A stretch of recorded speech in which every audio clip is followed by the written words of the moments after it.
So ದೇಶದ ಎಲ್ಲಾ ಪ್ರೊಟೆಸ್ಟ್ಗಳಿಗೂ students ಇಲ್ಲಿವರೆಗೆ ದನಿ ಕೊಟ್ಟಿದ್ದಾರೆ. ಎಲ್ಲರಿಗೂ ಫಾರ್ಮರ್ಸಿಗೆ ತೊಂದರೆ ಆದಾಗ, ಮಹಿಳೆಯರಿಗೆ ತೊಂದರೆ ಆದಾಗ, ಅಂಗನವಾಡಿ ಕಾರ್ಯಕರ್ತರಿಗೆ ತೊಂದರೆ ಆದಾಗ, ಕಾರ್ಮಿಕರಿಗೆ ತೊಂದರೆ ಆದಾಗ, ಎಲ್ರಿಗೂ ತೊಂದರೆ ಆದಾಗ ಬೀದಿಗಿಳಿದಿದ್ದಾರೆ. ಆದರೆ ಇವತ್ತು ತುಂಬಾ ಜನ ಬರ್ತಾ ಇಲ್ಲ, ಬರಬೇಕು. ಎಸ್ಪೆಷಲಿ ಪೊಲಿಟಿಕಲ್ ಪಾರ್ಟಿಗಳು ಯೂತ್ಸ್ ಅನ್ನ ಬರೀ ಗುಲಾಮ್ಗಾರಿಕೆಗೆ ಯೂಸ್ ಮಾಡ್ಕೊಂಡಿದ್ದಾರೆ, ಅವ್ರ ಬೇಳೆ ಬೇಯಿಸುವವರೆಗೂ ಯೂಸ್ ಮಾಡ್ಕೊಂಡಿದ್ದಾವೆ. ಮತ್ತೆ ಸುದ್ದಿ ಇರಲ್ಲ. ಎಸ್ಪೆಷಲಿ ಎಲ್ಲಾ ಪಾರ್ಟಿಗಳು, ಎಲ್ಲಾ ನ್ಯಾಷನಲ್ ಲೆವೆಲ್ ಪಾರ್ಟಿಗಳು ಇವತ್ತೆಲ್ಲಿದ್ದಾವೆ? ವಾಯ್ಸ್ ಯಾಕೆ ರೈಸ್ ಮಾಡ್ತಾ ಇಲ್ಲ? ಸರ್, ಈಗಿನ ವಿದ್ಯಾರ್ಥಿಗಳು ಕೇಳ್ತಿರೋದು ಒಂದೇ, ನಾವು ಓದಿದೀವಿ, ಕಷ್ಟಪಟ್ಟು ಶಿಕ್ಷಣ ಪಡೆದಿವಿ, ಎಕ್ಸಾಮ್ ಬರೆದಿವಿ, ಎಕ್ಸಾಮ್ ಪೇಪರ್ ಲೀಕ್ ಹಾಕಿದೆ, ನಮ್ಮ ಹಕ್ಕನ್ನ ನಮಗೆ ಕೊಡಿ ಅಂತ. ಬೇರೆ ಏನು ಕೇಳ್ತಾ ಇಲ್ಲ. ಹಕ್ಕನ್ನ ಕೇಳ್ತಾರೆ. ಲಾಠಿ ಪ್ರಹಾರ ಏನಕ್ಕೆ ಮಾಡಬೇಕು? ಸಿಲಿಂಡರ್ ಪ್ರಹಾರ ಏನಕ್ಕೆ ಮಾಡಬೇಕು? ಸರ್ ಹೆದರಿದ್ದಾರೆ ಸರ್, ಸತ್ಯದ ಬಗ್ಗೆ ಹೆದರಿದ್ದಾರೆ. ಅವ್ರಿಗೆ ಹೆದರಿಕೆ ಅಧಿಕಾರ ಕಳ್ಕೊಳ್ತೀವಿ ಅಂತ, ಬೇರೆ ಏನೂ ಅಲ್ಲ. ನಾವ್ ಯಾರ ವಿರುದ್ಧನೂ ಅಲ್ಲ, ನಾವು ನ್ಯಾಯ ಕೇಳ್ತಾ ಇರೋದು. ಸತ್ತಿರೋ 18 ಮಂದಿಗೆ ನ್ಯಾಯ ಕೊಡ್ಸಿ. ನಿಮ್ಮ ಹಕ್ಕನ್ನ ನೀವು ಕೇಳ್ತಾರೆ. ಕಷ್ಟಪಟ್ಟು ನೀವು ಓದಿರ್ತೀರಾ, ಹಗಲು ರಾತ್ರಿ ಬೆಂಬಲಿದೆ, ಊಟ ಇಲ್ಲದೆ ಓದಿ ಆಗಿದೆ ಸರ್. ಬಟ್ ನಾವು ಪಟ್ಟಿರೋ ಕಷ್ಟ ಈಗಿನ ಜನರೇಷನ್, ಮುಂದಿನ ಜನರೇಷನ್ ಬರಬಾರ್ದು, ಅದಕ್ಕೆ ಬಂದಿದೀವಿ. ಮುಂದಿನ ದಿನಗಳಲ್ಲಿ ನಮ್ಮ ಮಕ್ಕಳಿಗೂ ಕೂಡ ಇದೇ ಪರಿಸ್ಥಿತಿ ನನ್ಗೂ ಬರ್ಬೋದು. ಬಟ್ ಯಾಕಿಷ್ಟು ಈ ದುಂಡಾಡಳಿತ ಏನಕ್ಕೆ, ಈ ದುಡಾಡಳಿತ ಏನಕ್ಕೆ ತೋರಿಸ್ತಿದ್ದಾರೆ ವಿದ್ಯಾರ್ಥಿಗಳ ಮೇಲೆ ಅಂತ? ಸರ್, ನಾವು ಭಾರತೀಯರಿಗೆ ನಮ್ಗೆ ಸಂಸ್ಕೃತಿ ಅನ್ನೋ ಹೆಸರಲ್ಲಿ ಸೈಲೆನ್ಸ್ ಅನ್ನ ಕಲಿಸ್ಕೊಟ್ಟಿದ್ದಾರೆ. ಮನೆಯಲ್ಲಿ ಪ್ರಶ್ನೆ ಮಾಡಬಾರ್ದು, ಏನನ್ನು ಕೇಳಬಾರ್ದು ಅಂತ. ಆ ಕಾರಣಕ್ಕೆ ನಾವು ಯಾವ್ದನ್ನು ಕೇಳ್ತಾ ಇಲ್ಲ, ಏನು ಮಾಡ್ತಾ ಇಲ್ಲ, ಸುಮ್ನೆ ಕೂತಿದೀವಿ. ಪ್ರಶ್ನೆ ಮಾಡೋದೇ ತಪ್ಪು ಅನ್ನೋದನ್ನ ಕಲ್ಸ್ಕೊಟ್ಟಿದ್ದಾರೆ ಚಿಕ್ಕದ್ರಿಂದ, ಕೇಳಬಾರ್ದು ಅಂತ. ಇವತ್ತು ಪ್ರಶ್ನೆ ಮಾಡ್ತಾ ಇದ್ದಾರೆ ನೋಡಿ. ಎಲ್ಲ ಚಿಕ್ಕ ಚಿಕ್ಕ ಜನ್ಸಿ ಹುಡುಗ ಹುಡುಗಿರು ಬಂದಿಲ್ಲಿ ಪ್ರಶ್ನೆ ಮಾಡ್ತಾ ಇದ್ದಾರೆ. ಪ್ರೌಡ್ ಫೀಲ್ ಆಗ್ಬೇಕು ನಮ್ಗೆ. ಯಾಕಂದ್ರೆ ನಮ್ಮ ಜನರೇಷನ್ ಅವರು ತುಂಬಾ ಜನ, ಅವ್ರಿಗಿಲ್ದೇ ಇರೋ ಬೆನ್ನು ಮೂಳೆ ಇವ್ರಿಗಿದೆ. ನಾವಿವತ್ತು ಇವ್ರಿಗೆ ಸಾಥ್ ಕೊಡ್ಬೇಕು, ಅದು ನಮ್ಮ ಜವಾಬ್ದಾರಿ. ಕೊಡಕ್ಕಾಗಿಲ್ಲ ಅಂದ್ರೆ ಇದು ನಮ್ಮ ಸೋಲು ಸರ್, ನಮ್ಮ ಸೋಲು ಅಷ್ಟೇ, ಬೇರೆ ಏನೂ ಅಲ್ಲ. ಸರ್, ವಿದ್ಯಾರ್ಥಿಗಳು ಅಂದ್ರೆ ಬರೀ 18 ಇಯರ್ಸ್ ಮೇಲಾಗಿರ್ಬಾರ್ದು, ಬರೀ ಓಟಿಗೆ ಮಾತ್ರ ಸೀಮಿತನಾ? ಖಂಡಿತ ಅಲ್ಲ ಸರ್. ಈ ದೇಶದಲ್ಲಿ ಸ್ವಾತಂತ್ರ್ಯ ಹೋರಾಟದಿಂದ ಹಿಡಿದು ಸಿಪಾಯಿ ದಂಗೆಯಿಂದ ಹಿಡಿದು ಪ್ರತಿಯೊಂದರಲ್ಲೂ ಸ್ಟೂಡೆಂಟ್ಸ್ ಗಳ ರೋಲ್ ತುಂಬಾ ದೊಡ್ಡದು ಸರ್. ಅವ್ರು ಸೇರಿಲ್ಲ ಅಂದಿದ್ರೆ ಇವತ್ತು ಈ ದೇಶ ಸ್ವತಂತ್ರ ಆಗ್ತಾ ಇರಲಿಲ್ಲ. ಸೊ ಇದು 2ನೇ ಸ್ವಾತಂತ್ರ್ಯ ದಂಗೆ, 3ನೇ ಸ್ವಾತಂತ್ರ್ಯ ದಂಗೆ ಅನ್ಕೊಳ್ಳಿ. ಒಂದು 1857 ಅಲ್ಲ ಆಯ್ತು, 1947 ಅಲ್ಲ ಆಯ್ತು, ಸ್ವಾತಂತ್ರ್ಯ ಸಂಗ್ರಾಮ.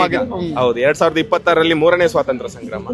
ಎಲ್ಲರೂ ಬಂದಿದ್ದಾರೆ, ನಾವು ಅವ್ರಿಗೆ ಸಪೋರ್ಟ್ ಮಾಡಬೇಕು ಸರ್. ಇನ್ನೊಂದು, ಲೇಬಲ್ ಇಲ್ದಿರೋ, ಐಡಿ ಇಲ್ದಿರೋ, ಐಡೆಂಟಿ ಕಾರ್ಡ್ ಇಲ್ದಿರೋ, ಲೇಬಲ್ ಇಲ್ದಿರೋ ಹೆಸರು ಕೂಡ ಪೊಲೀಸ್ ವೇಷದಲ್ಲಿ ವಿದ್ಯಾರ್ಥಿಗಳು ಡೆಲ್ಲಿ RF ಅಸಿಸ್ಟೆಂಟ್ ಲೆಫ್ಟಿನೆಂಟ್ ಏನೋ ಅವರು, ಆ ಎಮ್ಮೆ ಹೇಳುತ್ತೆ ಇಲ್ಲ ಗಲಾಟೆಯಲ್ಲಿ ಬಿದ್ದಿದೆ ಅಂತ. ಒಬ್ಬರದಿಬ್ಬರದು ಬೀಳ್ಬೋದು ಸರ್, ಎಲ್ರದ್ದು ಬಿದ್ದೋಗಿರುತ್ತೆ. ಅದು ಬೆಳಿಗ್ಗೆ ಡ್ಯೂಟಿಗೆ ಬರುವಾಗಲೇ ಬಿದ್ದೋಗಿರುತ್ತಾ? ಇದು ಪ್ರಶ್ನೆ. ಮತ್ತೆ ಇನ್ನೊಂದು ನಾವು ಮರಿಬಾರ್ದು, ಏನಾದ್ರೂ ಬದಲಾವಣೆ ಆದ್ರೆ ನಾಳೆ ನಾವು ಇದೇ ಸಿಸ್ಟಮ್ ಅಲ್ಲಿ ಬದುಕಬೇಕಲ್ವಾ? ನಾವು ನಾಳೆ ನಮ್ಮ ಫ್ಯೂಚರ್ ಜನರೇಷನ್ಗೆ ಹೇಳ್ಬೇಕಲ್ಲ. ನಾನು ಮನೇಲಿ ಸುಮ್ಮನೆ ಇವತ್ತು ಕೂತಿದ್ದಿದ್ರೆ ನಾನು ನನ್ನ ಫ್ಯೂಚರ್ ಜನರೇಷನ್ಗೆ ಹೇಳಕ್ ಆಗಲ್ವಲ್ಲ. ನಾನು ಇದ್ರ ಭಾಗವಾಗಿದ್ದೆ, ನ್ಯಾಯಕ್ಕಾಗಿ ಧ್ವನಿ ಎದ್ದೆ ಅಂತ, ನಾನು ಅವ್ರಗಳ ಜೊತೆ ಕೈ ಜೋಡಿಸಿದ್ದೆ ಅಂತ ಆಗುತ್ತಲ್ಲ. ಸಾರ್ವಜನಿಕ ಆಸ್ತಿ ಪಾಸ್ತಿಗೆ ಅವರೇ ಕೂಡ ಏಟ್ ಮಾಡ್ತಿದ್ದಾರೆ, ಅದ ವಿದ್ಯಾರ್ಥಿಗಳನ್ನ ತೋರಿಸ್ತಾ ಇದ್ದಾರೆ, ಗೂಂಡಾಗಳು ಅನ್ನೋ ತರದ್ ಬಿಂಬಿಸ್ತಾ ಇದ್ದಾರೆ. ವಿದ್ಯಾರ್ಥಿಗಳು ಕೇಳ್ತಾ ಇರೋದು ಒಂದೇ, ನಮ್ಮ ಹಕ್ಕು ನಮಗೆ ಕೊಡಿ, ನಮ್ಮ ಎಕ್ಸಾಮ್ ಬಗ್ಗೆ ನಮ್ಮ ರಿಯಲ್ವೇಷನ್ ಕೊಡಿ, ಇಡಿಯಟ್ ಎಕ್ಸಾಮ್ ಮಾಡಿ ಅನ್ನೋದು. ಸರ್, ವೆರಿ ಕ್ಲಿಯರ್ ಇದೆ, ನೀವೇ ನೋಡ್ತಾ ಇದ್ದೀರಾ. ಡೆಲ್ಲಿ ಪೊಲೀಸೇ ಎಲ್ಲ ಡೆಮಾಲಿಷ್ ಮಾಡ್ತಾ ಇದ್ದಾರೆ, ಕಲ್ಲೊಡಿತಾ ಇದ್ದಾರೆ. ಅವ್ರ ಹಳೆ ಕಾರ್ಗಳು ಎಲ್ಲೋ ಗುಜರಿಯಲ್ಲಿ ನಿಲ್ಸಿರೋದನ್ನ ಎತ್ತಂದು ನಿಲ್ಸ್ತಾ ಇದ್ದಾರೆ. ಅವ್ರಿಗೆ ಏನ್ ಬೇಕು ಅಂದ್ರೆ ಜಸ್ಟ್ ಮೀಡಿಯಾ ಕವರೇಜ್ ಬೇಕು, ಅವ್ರು ತುಂಬಾ ಒಳ್ಳೆಯವರು ಅನ್ನೋ ತರ ಮಾಡ್ಕೋಬೇಕು. ಸರ್, ದೇಶ ಅಂದ್ರೆ ಇಲ್ಲಿ ಕೂತಿರೋರು ಕೂಡ, ದೇಶ ಅಂದ್ರೆ ಗಡಿ ಅಲ್ಲ, ದೇಶ ಅಂದ್ರೆ ಇಂಡಿಯಾ ಪಾಕಿಸ್ತಾನ್ ಬಾರ್ಡರ್ ಅಲ್ಲ. ದೇಶ ಅಂದ್ರೆ ಇವ್ರು ಖುಷಿಯಾಗಿದ್ರೆ ದೇಶ ಖುಷಿಯಾಗಿರುತ್ತಲ್ವಾ?